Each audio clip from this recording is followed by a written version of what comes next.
Bismillahirrahmanirrahim. Assalamualaikum warahmatullahi wabarakatuh. Alhamdulillahirrahmanirrahim. Wabihi nasta'inu ala umuri dunia wa din. Assalatu wassalamu ala asrafil anbiya'i wa mursalin. Sayyidina Muhammadin wa ala alihi wa ashabihi ajma'in. Amma ba'd. Baik, kita ketemu lagi di pertemuan ketiga dari mata kuliah pengetahuan lingkungan.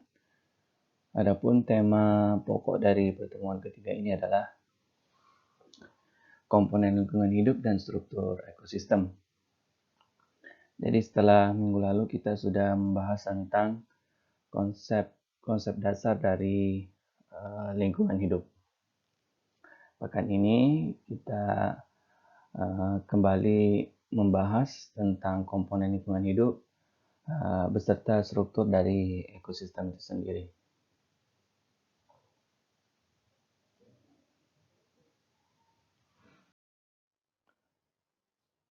Nah, adapun outline untuk mata kuliah pada pekan ini. Pertama, bagian satu adalah pengantar, kedua adalah materi tentang komponen lingkungan hidup, yang ketiga struktur ekosistem, dan yang keempat pengenalan dari biosfer 2. Nah, sebagai pengantar, adik-adik pasti sudah familiar dengan gambar ini ya. Gambar ini adalah biasa disebut, kalau kita waktu SMA biasa disebut adalah rantai makanan. Nah, rantai makanan ini bekerja pada sistemnya sendiri dengan tata atau pola aturan tersendiri yang telah diciptakan oleh Allah Subhanahu wa taala menurut fungsi dari masing-masing organisme tersebut. Jadi misalnya ikan hiu akan makan tuna akan memakan ikan-ikan kecil, kemudian ikan kecil akan memakan plankton dan seterusnya.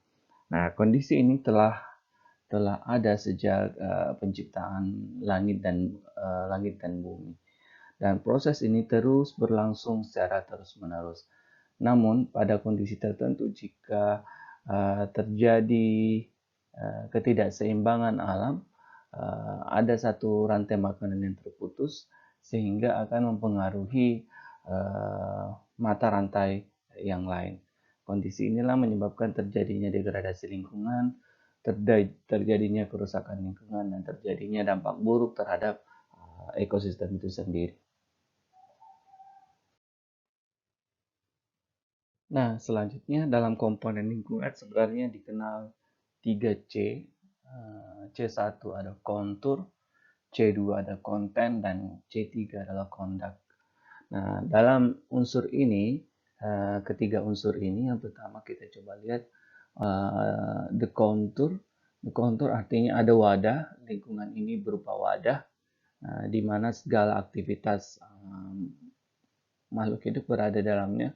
Wadah ini dikenal dengan ruang darat, ruang bumi, dan ruang darat, ruang laut, dan ruang udara. Sedangkan yang kedua adalah konten atau isi, di mana dalam kontur tersebut akan diisi berbagai makhluk hidup dengan segala perilakunya. Dan setelah ada kontur dan konten, ada conduct. Conduct berupa tata perilaku, artinya isi dari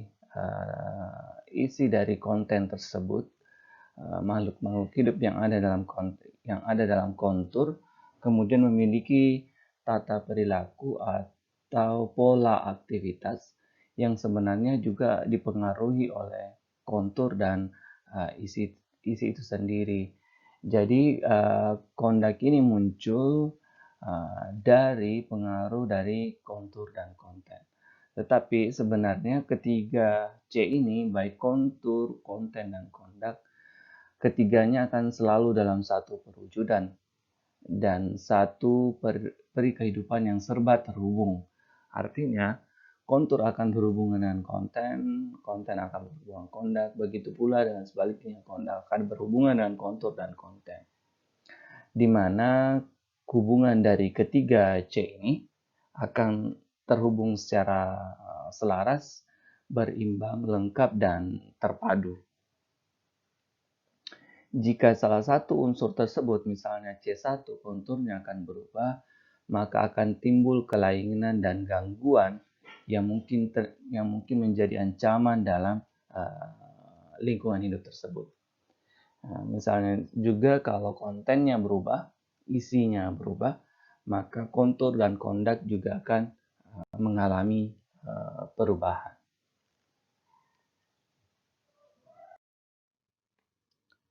Nah, sedangkan untuk bentuk lingkungan ini yang paling familiar juga ya, ada bentuk alami, binaan, kemudian ada bentuk lingkungan sosial budaya.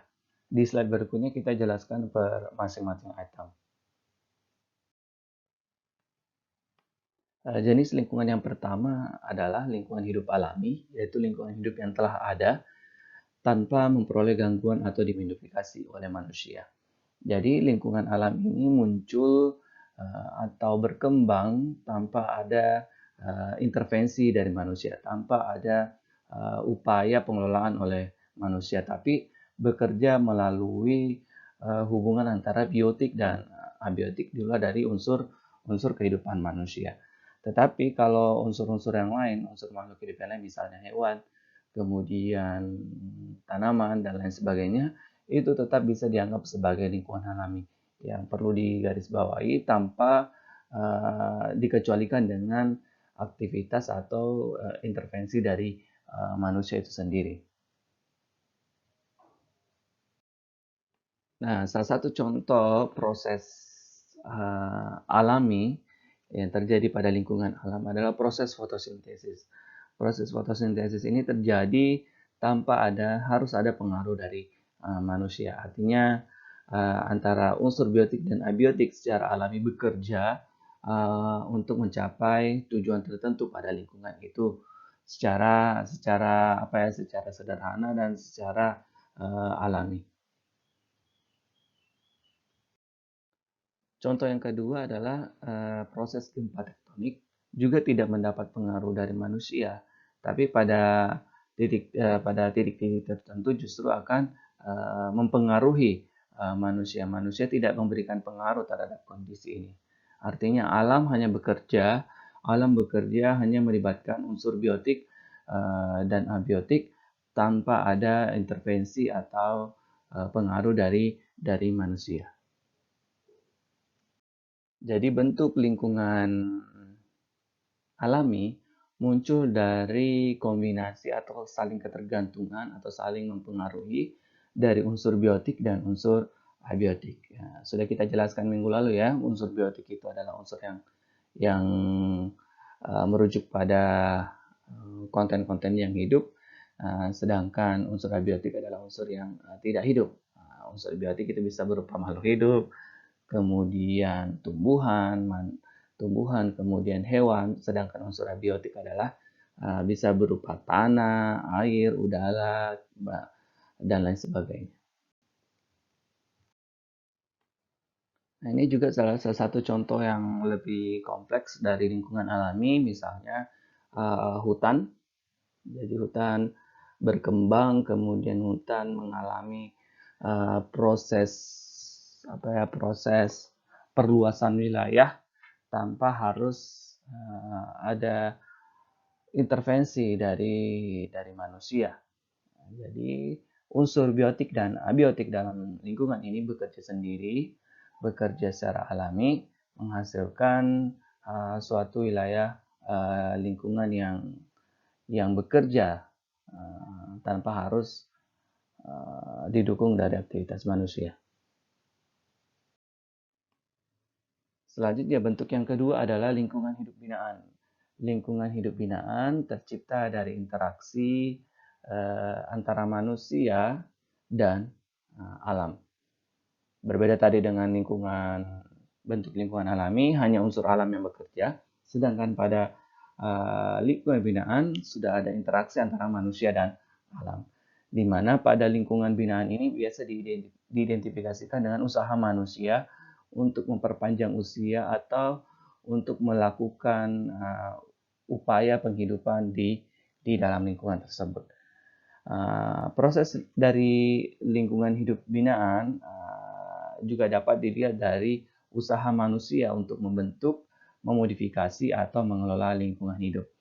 Namun, jika tidak sesuai dengan rule atau tidak sesuai dengan aturan-aturan yang ada, upaya untuk membentuk, memodifikasi, atau mengelola lingkungan hidup ini, jika tidak sesuai dengan aturan, maka akan mempengaruhi keseimbangan alam secara signifikan. Hal inilah yang menyebabkan terjadinya kerusakan lingkungan, degradasi lingkungan, maupun kekurangan dari sumber-sumber daya alam yang ada. Nah, ini salah satu contoh dari bentuk lingkungan binaan. Ada sebuah kompleks bendungan atau waduk di mana lingkungan alamnya itu lebih condong ke pengelolaan air, sedangkan untuk unsur dari interaksi manusianya bisa berupa bangunan bendungan yang berfungsi untuk menampung air sehingga dapat dimanfaatkan dengan lebih maksimal. Nah, kategorisasi dari lingkungan binaan bisa dilihat dari slide ini. Yang pertama, kalau kita berbicara bangunan, lingkungan alami bisa berupa tugu, monumen, jembatan, waduk, bangunan pemukiman, dan lain sebagainya. Itu dalam konteks bangunan. Tapi kalau kita lihat dalam kelompok bangunan, satu level dari skala bangunan bisa berupa kawasan tertentu, misalnya kawasan perkotaan, pusat pendidikan, pusat perdagangan, dan lain sebagainya. Kemudian lingkungan binaan dalam skala yang lebih besar bisa berupa skala lokal, nasional, regional, dan lain sebagainya. Sedangkan menurut lokasi, lingkungan binaan bisa dikategorisasikan berupa karakter lokasi desa atau karakter perkotaan. Justru akan berbeda ya, lingkungan perkotaan dalam bentuk desa lingkungan binaan dalam bentuk desa maupun lingkungan bentuk perkotaan. Kemudian ada dalam bentuk karakter, setelah tadi ada dalam bentuk bangunan, skala dan lain sebagainya, ada bentuk karakter. Lingkungan binaan bisa berupa lingkungan binaan tradisional, modern, postmodern maupun campuran. Nah, terkait dengan lingkungan binaan tersebut, semakin mendekati lokasi kota, maka karakter lingkungan binaannya juga akan semakin kuat, lebih kuat karakter buatannya. Sedangkan semakin mendekati desa, semakin mendekati lokasi desa, maka karakter alaminya akan semakin kuat. Jika dalam satu kota bisa mempertimbangkan secara seimbang antara lingkungan alami dan lingkungan buatan, maka disinilah titik keseimbangan yang pas tanpa harus mengorbankan alam sebagai wadah untuk mengembangkan infrastruktur, wadah untuk mengembangkan pemukiman, wadah untuk mengembangkan aktivitas-aktivitas lain. Nah, dari slide sebelumnya kita lihat ya, dari lingkungan binaan sebagai interaksi antara alam dan manusia, kita bisa lihat ya, semakin mendekati kota maka karakter buatannya akan semakin kuat, sedangkan semakin mendekati alam maka karakter alaminya akan semakin kuat. Sehingga sebagai interaksi antara unsur alam dan unsur manusia, keduanya harus diseimbangkan sesuai dengan kebutuhan masyarakat dalam wilayah tersebut. Mungkin di daerah perkotaan karena pusat aktivitas, pusat kegiatan sosial ekonomi, maka unsur buatannya akan semakin tinggi. Tapi kalau di desa, karena aktivitas masyarakat lebih berasosiasi pada unsur-unsur alam, maka kegiatan-kegiatannya juga masih cenderung tidak terlalu banyak menggunakan ruang atau tidak terlalu banyak membangun bangunan pemukiman atau bangunan gedung lainnya. Selanjutnya bentuk yang terakhir adalah bentuk sosial budaya, yaitu lingkungan yang berupa aktivitas manusia yang melakukan interaksi dengan sesamanya. Lingkungan sosial budaya tidak terlepas dari lingkungan, akan mempengaruhi dan dipengaruhi oleh alam. Jadi aktivitas sosial ini tentunya akan mempengaruhi dan dipengaruhi oleh alam. Jika kita kembali tadi dengan 3C ini, 3C ini akan saling mempengaruhi satu sama lain.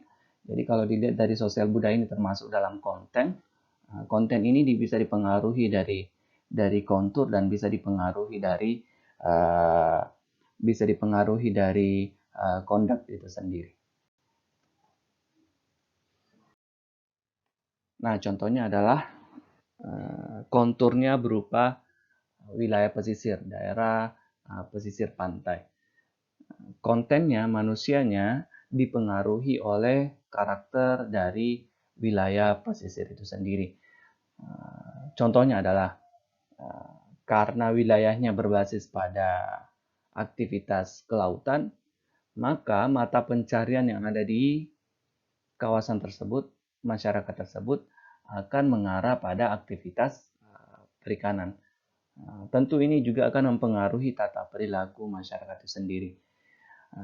Berbeda jika di kawasan pegunungan, otomatis asosiasi dari aktivitas masyarakat akan juga berkaitan dengan karakter wilayah dataran tinggi. Nah, kalau kita berbicara pesisir, karena wilayah pesisir, maka karakter masyarakatnya juga akan berhubungan dengan wilayah pesisir sebagai wadah atau kontur dari isi atau konten ini berada, sehingga akan mempengaruhi conduct ya. Ada kontur dari wilayah pesisir, kemudian ada konten masyarakatnya. Conduct-nya ini tata perilaku atau tata kelola yang dilakukan oleh masyarakat di wilayah tersebut. Nah, dalam lingkungan sosial ada dua bentuk interaksi yang terjadi. Ada interaksi yang sifatnya asosiatif dan interaksi yang kedua disasosiatif. Asosiatif ini cenderung melihat aktivitas interaksi antar sesama manusia yang menimbulkan dampak untuk saling bekerja sama, saling menghargai, saling memberi, dan saling menerima.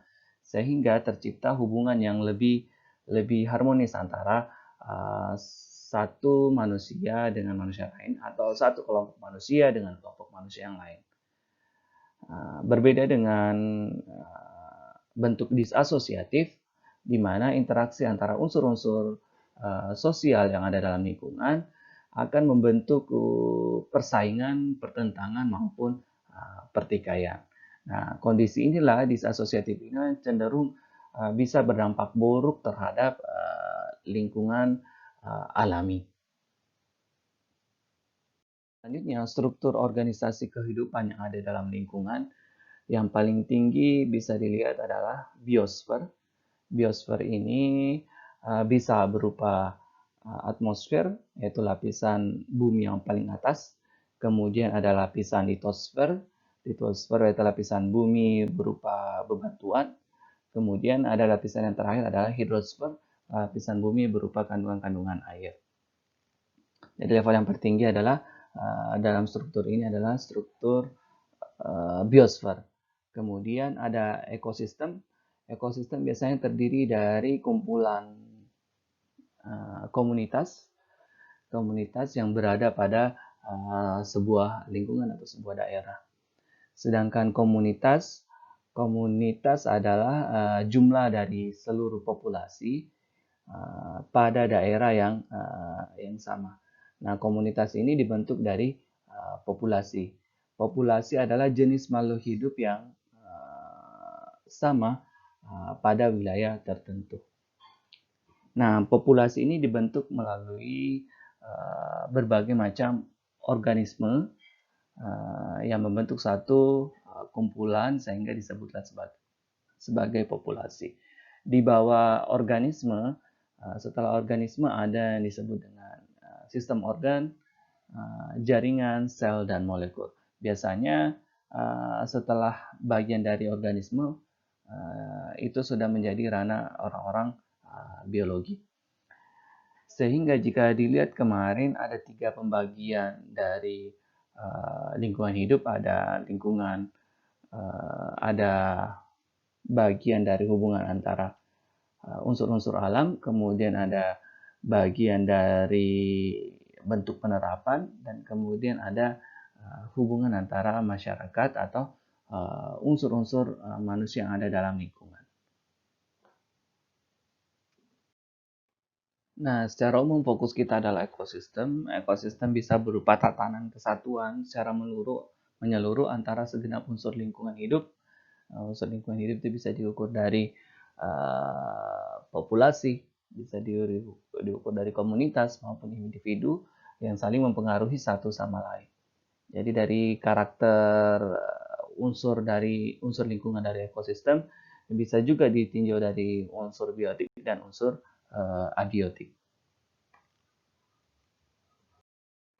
Ada juga yang membagi tipe ekosistem itu dalam 3 bentuk. Ada tipe ekosistem akuatik yang berupa air, misalnya air tawar, air laut, ekosistem estuari, pantai, sungai, dan lain sebagainya. Kemudian ada tipe ekosistem darat, bisa berupa hutan tropis, padang rumput, gurun, kars, dan lain sebagainya. Sedangkan untuk tipe ekosistem buatan bisa berupa bendungan, sawah, irigasi, pemukiman, pariwisata, dan lain sebagainya. Ini hanya secara umum ya, dari tipe ekosistem bisa berupa akuatik, darat, dan buatan. Kalau ini adalah salah satu contoh ekosistem mangrove. Dari ekosistem mangrove itu ada kepiting, ada plankton, ada ikan, ada tanaman bakaunya, ada mangrove-nya, ada unsur biotik dan unsur abiotik yang mempengaruhi wilayah tersebut. Selain itu, ada juga yang membagi pada 2 kelompok besar. Ada tipe ekosistem alami yang berupa ekosistem yang terdapat heterogenitas yang tinggi dari organisme hidup sehingga mampu mempertahankan proses kehidupan dalamnya tanpa ada bantuan dari faktor manusia. Sedangkan tipe yang kedua adalah tipe artifisial, yaitu merupakan cirinya kurang heterogenitas sehingga bersifat labil dan memerlukan bantuan energi dari luar agar tetap bisa bertahan. Nah, contoh dari tipikal kedua tipe lingkungan ini pada slide berikutnya bisa kita lihat. Nah, ada yang artifisial berupa akuarium, bisa juga berupa tambak, sedangkan yang alami bisa berupa terumbu karang, bisa berupa ekosistem laut, ataukah ekosistem-ekosistem yang cenderung lebih kuat unsur alam. Untuk bagian terakhir dari materi ini, kita sedikit membahas tentang biosfer itu.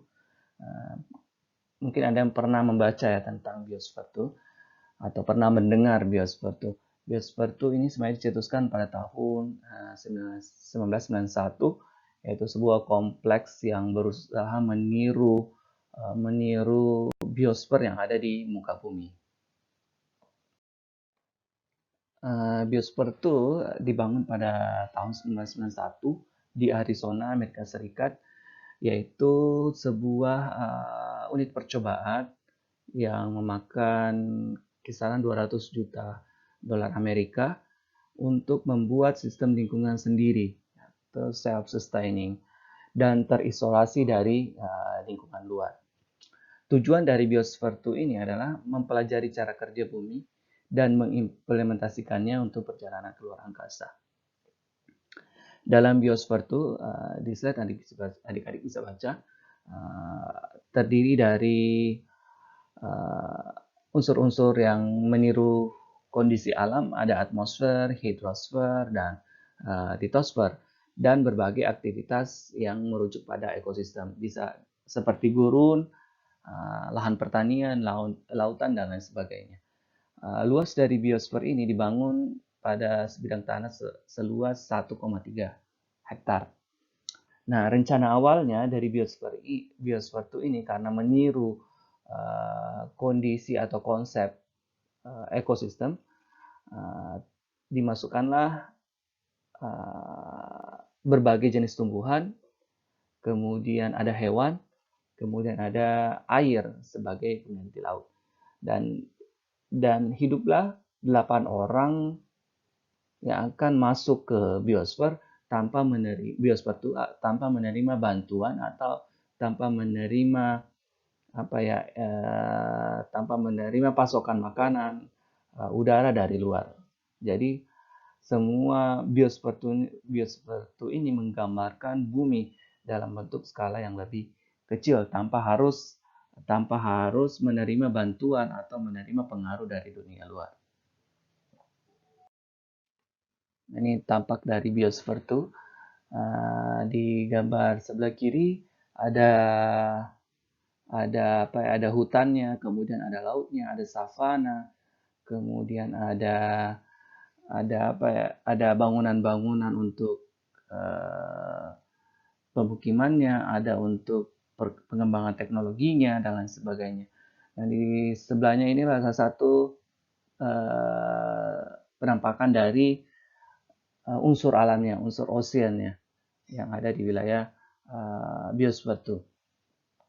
Jadi dibuat mirip sebagai replika bumi ya, sebuah replika bumi yang unsur-unsur bumi sudah ada di dalamnya tanpa menerima pengaruh dari luar, dari bumi secara keseluruhan.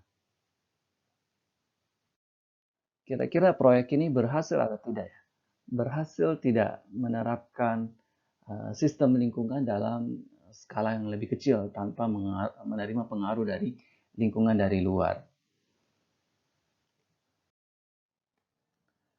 Ternyata biosfer itu dinilai gagal mensimulasikan bumi dengan baik dan tidak dapat mempertahankan kondisinya tanpa tidak menerima pengaruh dari luar biosfer itu. Tanda-tanda percobaan ini gagal adalah kandungan O2 terus menurun, CO2 terus meningkat, di mana 19 dari 25 spesies vertebrata kecil yang masuk menjadi punah, kemudian hampir semua serangga atau penyerbuk juga punah, beberapa spesies hewan dan tumbuhan merajalela karena tidak sesuai dengan kondisi keseimbangan lingkungannya, perairan tercemar, udara meracuni manusia yang ada di dalam tersebut. Sehingga percobaan ini dalam kurang dari 2 tahun dianggap gagal, artinya tidak bisa meniru kondisi lingkungan, kondisi bumi secara alami.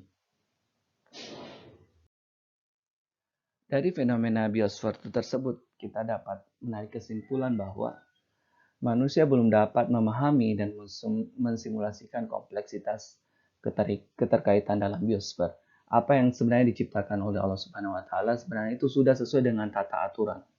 Manusia tidak bisa membuat atau tidak bisa menciptakan seapik atau sedetail yang diciptakan oleh Allah Subhanahu wa taala dalam lingkungan dalam bumi ini.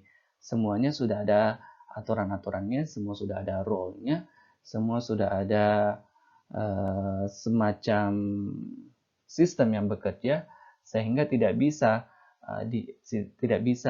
manusia tidak bisa menciptakan sistem yang lain di luar dari sistem bumi yang diciptakan oleh Allah Subhanahu wa taala. Kembali ke kutipan ayat ini, fatabarakallahu ahsanul khaliqin. Allah Subhanahu wa taala sebaik-baik pencipta. Dialah menciptakan bumi dengan segala isinya secara terstruktur, secara sistematis dan bekerja sesuai dengan sistemnya. Manusia fungsinya atau perannya hanya memanfaatkan segala yang diciptakan Allah berdasarkan dengan aturan-aturan atau berdasarkan konsep-konsep yang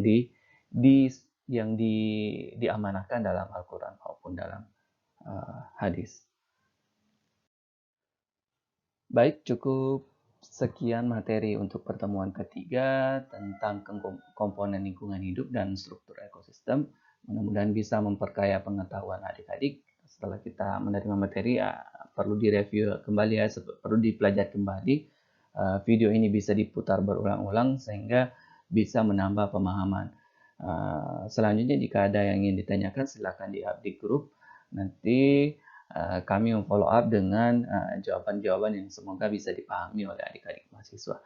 Sekian, wassalamualaikum warahmatullahi wabarakatuh.